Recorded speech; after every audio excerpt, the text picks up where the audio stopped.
So today we're taking a trip to Hawaii. Once upon a time in Black entrepreneur history, there lived an African-American woman named BETSEY Stockton. This woman was founder of Hawaii's first non-royal school in the 1800s. Let's get into it. BETSEY Stockton was born enslaved in Princeton, New Jersey in 1798.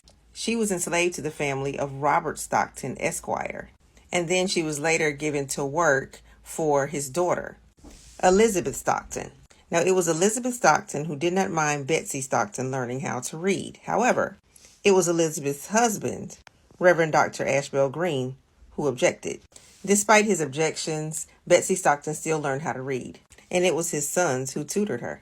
While enslaved, BETSEY Stockton was Elizabeth's nurse and cook until she was freed in 1818. From there, she became a missionary for Christ and found her greater purpose when she moved to Maui, Hawaii, in the area of Lahaina in 1822. In 1822, she boarded a ship with other missionaries, teachers, preachers, physicians, mechanics, but BETSEY was the only very religious and Christian Black woman aboard who was fully qualified to teach and handle other things domestic. As soon as BETSEY arrived in 1823 on Lahaina Island, Maui, Hawaii, she founded a mission in the area and also founded the first school for non-royals in Maui and all of Hawaii.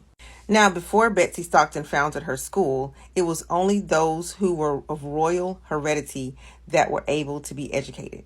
That was just how the school system worked there.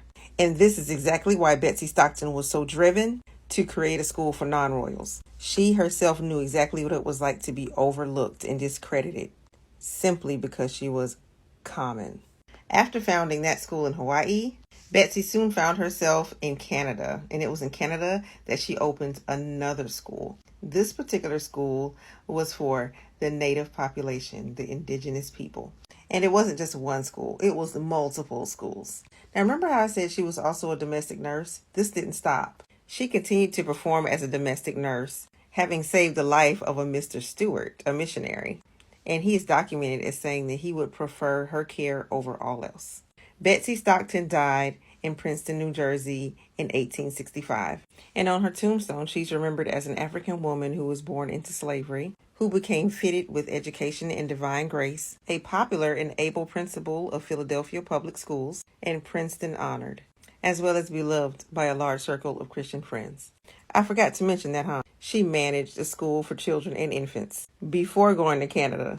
And that work was done right there in Philadelphia. Because of her, many of non-royal lineage and many indigenous were able to be educated.